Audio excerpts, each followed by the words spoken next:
Bonsoir à tous, ravi de vous retrouver comme chaque soir en direct sur KTV. Nous sommes le vendredi 15 janvier et à la une de ce journal, la violence qui gangrène l'île constitue un frein majeur pour le développement. En effet, les pouvoirs publics sont contraints de réfléchir les grands projets en fonction des garanties sécuritaires. C'est ainsi que Saïd Manrifa, le président de l'intercommunalité du Centre-Ouest, s'oppose à la construction d'un nouveau hub de transport scolaire à Kahani. Si le projet s'éloigne quelque peu du lycée professionnel, pour l'élu, le problème n'est que déplacé. Au montage, Stevie Menet. Le maire de Mtsangamouji a décidé de mettre le haut là. Avant même les nouveaux événements de violence qui ont eu lieu hier aux abords du lycée de Kahani, Saïd Manrifa a écrit au département pour qu'il fasse marche arrière sur le projet de nouveau hub dans ce village. J'ai pris l'initiative d'écrire au président du département pour le sensibiliser parce qu'aujourd'hui nous voyons ce qui se passe à Kahani. Les élèves sont déposés le matin au bord du lycée. Sur lequel nous avons des fonctionnaires de l'État, notamment qui sont là, les professeurs, les agents du lycée, qui sont là pour pouvoir accueillir les élèves, leur donner le maximum d'eux-mêmes sur l'éducation. Malheureusement, on voit qu'il y a des bandes de voyous qui arrivent sur Kahani et qui menacent les jeunes au quotidien. Le président de l'intercommunalité du Centre-Ouest exige des garanties sérieuses quant au bon fonctionnement et la sécurité du hub. Il en appelle ainsi à une remise à plat du projet afin qu'il fasse l'objet des consensus. Aujourd'hui, je pense sincèrement, en tant que président et élu local, je pense qu'il y a nécessité de se réunir, de chercher des solutions sur la question de l'insécurité avant de pouvoir construire ce hub. Aujourd'hui, nous avons des élèves qui sont déposés sur ce hub pour l'ensemble du territoire de Mayotte. Je pense nécessairement que l'idée est bonne, sauf que sans les mesures nécessaires sur la question de l'insécurité, je pense qu'on va trop vite et on va mettre en danger l'ensemble des élèves mahorais qui se retrouveront sur ce site et œuvrer à eux-mêmes. Donc c'est la raison pour laquelle j'ai écrit officiellement au président du département et je pense que les choses vont avancer dans le sens pour pouvoir nous permettre ensemble les acteurs locaux à se réunir pour chercher des solutions avant l'installation de ce projet. Alors que la communauté de communes de la 3CO est en plein développement, son président voit également les risques d'un tel projet pour des secteurs comme l'économie et le tourisme où l'image est primordiale. Tout parent ici à Mayotte a la peur au ventre le matin quand son fils part pour étudier. Donc on n'est pas tranquille. Et au-delà de parents, nous-mêmes, élus locaux, nous avons une responsabilité du pénal que nous vivons au quotidien. Aujourd'hui, quand je prends le cas de Ouangani, la commune de Ouangani, mon collègue de Ouangani, tous les matins, il se pose les questions, qu'est-ce qui va se passer aux abords de ce lycée? Surtout que nous savons aujourd'hui que le pôle de la 3CO, le territoire de la 3CO, notamment dans la commune de Ouangani, ça va se développer d'une manière à ce que nous puissions désengorger l'Est. Les projets sont là. Donc ça veut dire que tous les matins, les acteurs locaux, les élus locaux, ils sont en difficulté.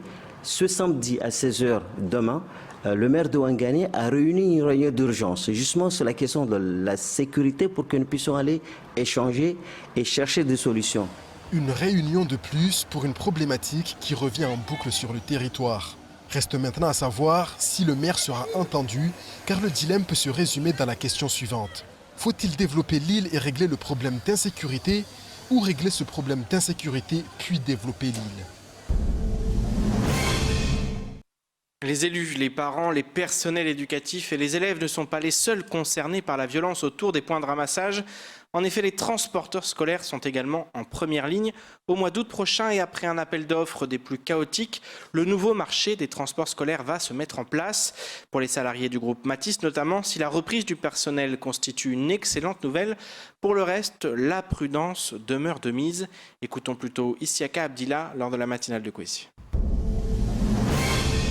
Alors, satisfait, on peut dire oui, satisfait, mais après, il faut attendre au mois de la reprise du mois d'août pour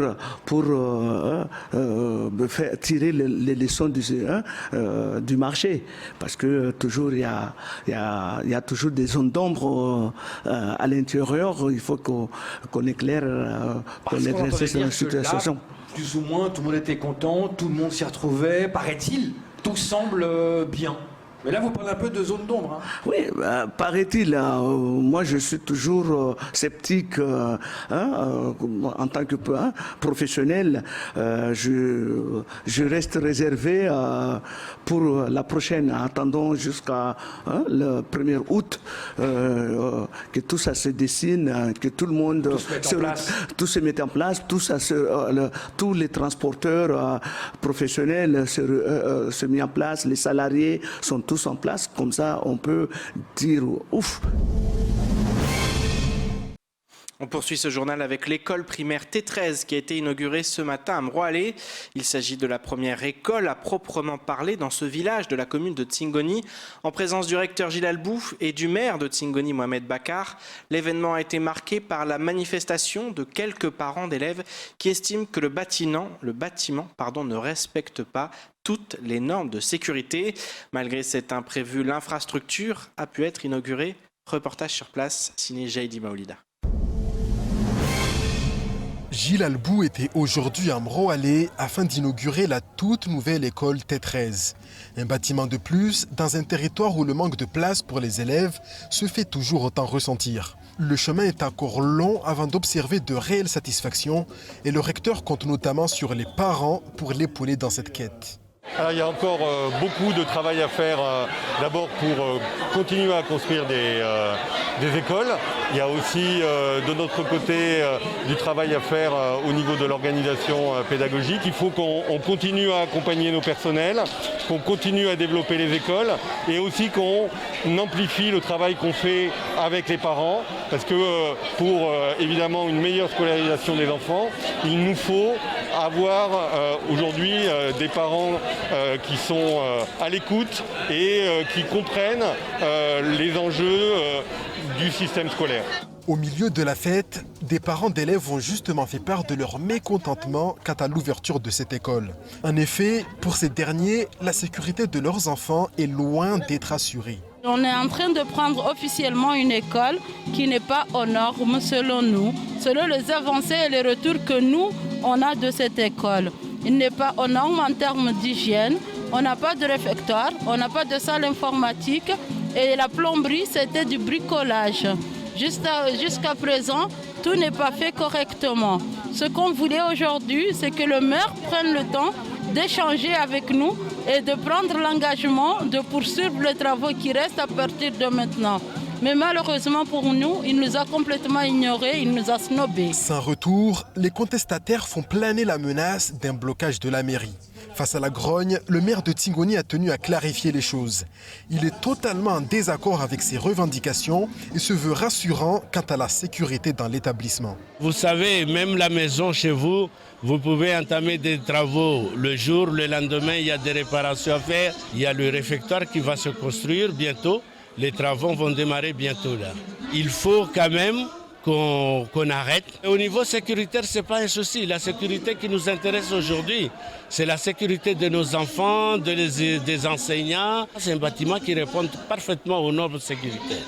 La municipalité se félicite de cette inauguration.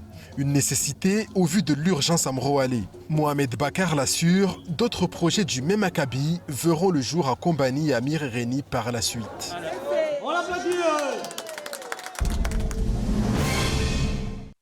Et à Mayotte, trop de constructions immobilières ne respectent pas la loi. Pour y remédier, le conseil départemental a décidé de créer le conseil d'architecture, d'urbanisme et de l'environnement. Il s'agit d'une association chargée d'accompagner les particuliers et les collectivités dans leurs projets immobiliers. Mercredi dernier, elle a tenu son assemblée constitutive en présence des nombreux acteurs institutionnels et associatifs qui prennent part à ce projet. Ivan Rakotovao était présent, compte rendu. C'est une institution qui pourrait changer le visage de Mayotte. Un conseil de l'architecture, de l'urbanisme et de l'environnement chargé d'accompagner les particuliers et les collectivités dans leurs projets immobiliers. Vous, particuliers, vous avez un projet, vous voulez construire, faites appel au CIE, c'est gratuit.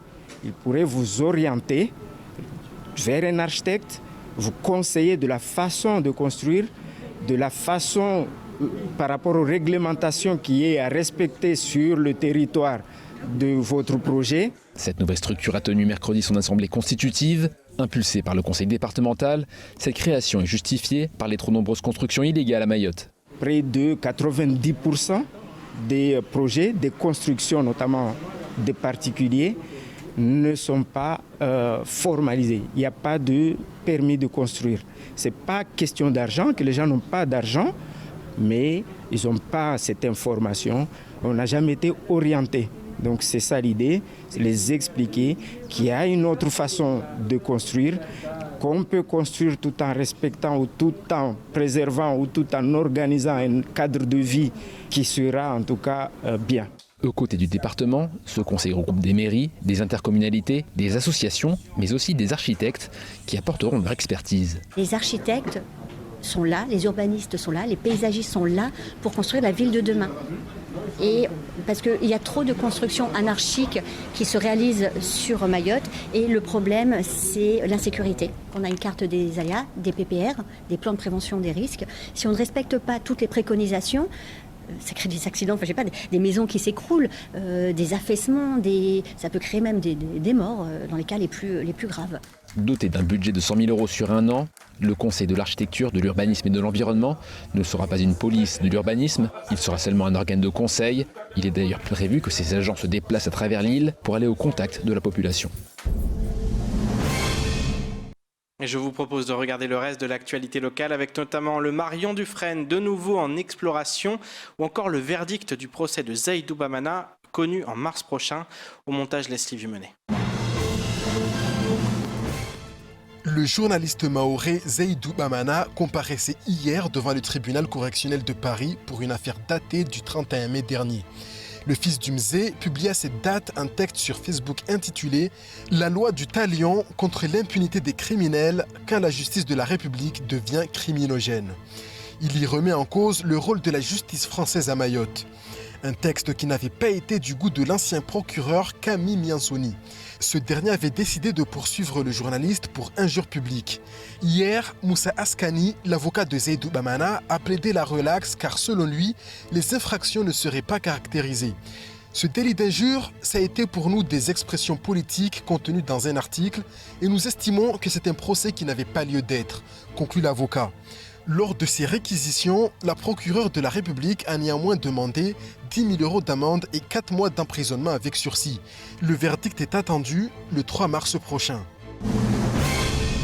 Partie de la Réunion le 13 janvier dernier, la nouvelle expédition du Marion Dufresne 2 naviguera à travers l'océan austral qui comprend des portions de l'océan Indien, Atlantique et Pacifique.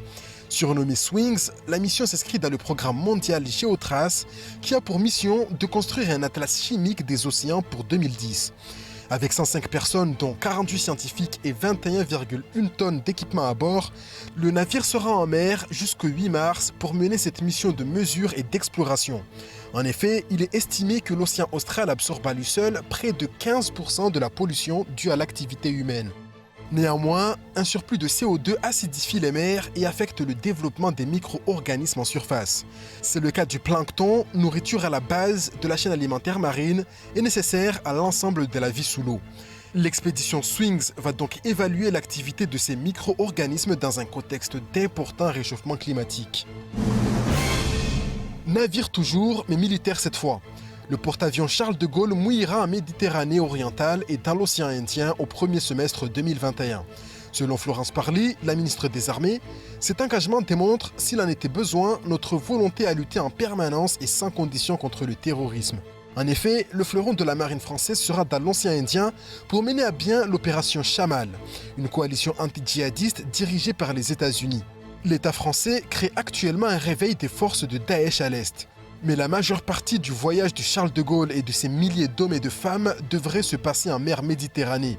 Les relations entre Chypre, la Grèce et Israël sont en effet importantes et se doivent d'être entretenues. Cependant, rien n'empêche d'imaginer apercevoir la silhouette du porte-avions au large des côtes de Mayotte.